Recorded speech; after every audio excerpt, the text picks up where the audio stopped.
Teori tentang GIS di sini yaitu pada awalnya penggunaan atau pembuatan peta menggunakan dua jenis peta, yaitu peta analog dan peta digital.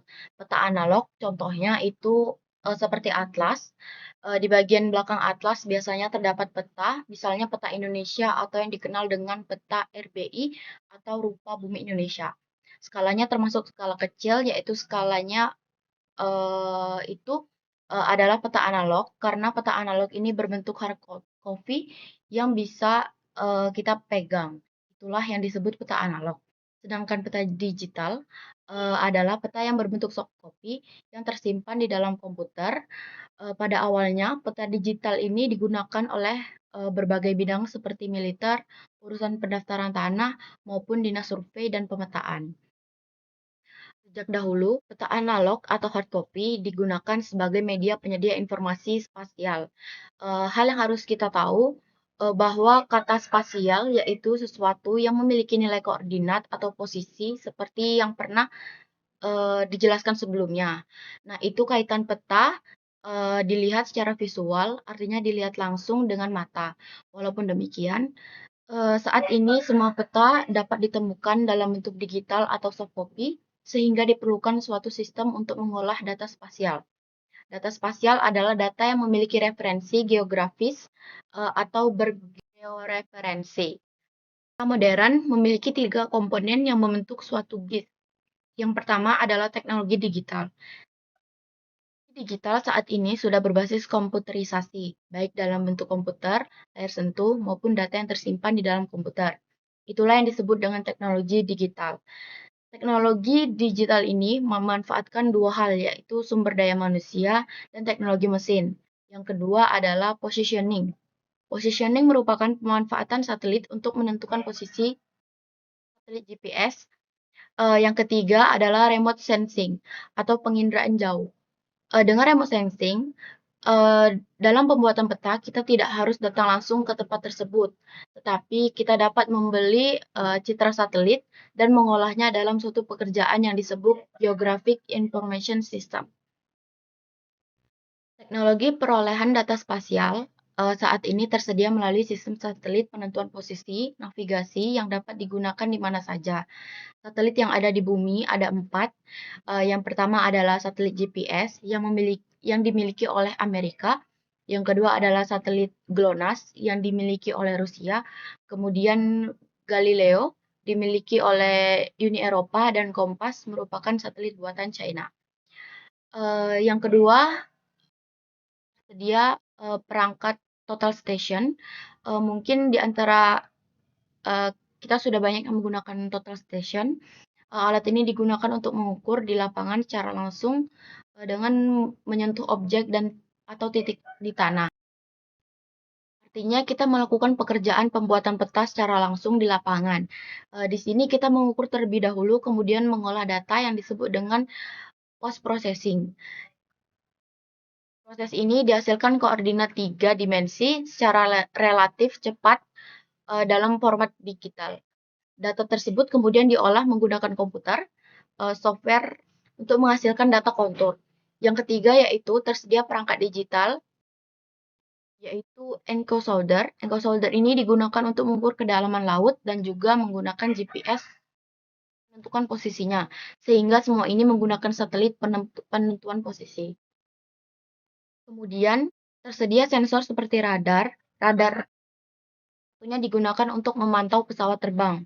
Biasanya satu pesawat dipantau oleh satu operator radar. Sejak pesawat take off sampai landing akan dipantau oleh satu operator radar. Dengan radar dapat diketahui posisi lintang, bujur, atau koordinat X, Y, Z pesawat tersebut. Oleh karena itu, jika terjadi sesuatu pada pesawat, posisi terakhir komunikasi dengan operator radar dapat diketahui berdasarkan koordinat tersebut. Selain itu, tersedia institusi resmi yang memudahkan kita membeli dan memperoleh citra satelit, foto udara, dan DIM. Kemudian tersedia teknologi pendukung berupa perangkat keras dan perangkat lunak telekomunikasi yang memanfaatkan jaringan internet sehingga software dapat terhubung dengan internet. Nah, ini adalah encoder yang tadi disebutkan. Alat ini dipasang di kapal untuk melakukan scan dasar wilayah laut untuk berbagai keperluan. Misalnya untuk pembangunan kilang minyak. Tentu di dalam proses ini dilakukan pembuatan peta menggunakan GPS. Kemudian petanya itu digunakan oleh orang-orang teknik sipil untuk merencanakan pembangunan, misalnya dermaga atau kilang minyak di laut. Namun yang pertama kali terjun ke lapangan adalah orang-orang geodesi atau surveyor yang melakukan pengukuran terlebih dahulu.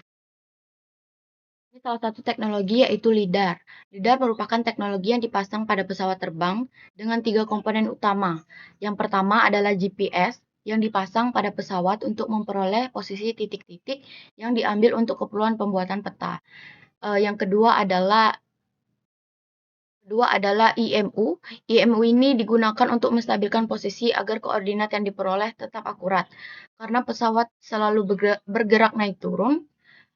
Yang ketiga adalah laser scanner yang berfungsi untuk melakukan scanning permukaan bumi yang akan dipetakan. Untuk penggunaan GPS juga dipasang. GPS base station ini di bumi sebagai titik ikat atau titik acuan pengukuran. LiDAR memiliki beberapa keuntungan. Pertama, dapat menghasilkan resolusi atau DIM, Digital Elevation Model yang tinggi. Kedua, mampu mencakup wilayah yang luas dalam waktu yang lebih singkat. Yang ketiga, itu menghasilkan permodelan 3 dimensi yaitu koordinat X, Y, dan Z atau lintang bujur dan ketinggian.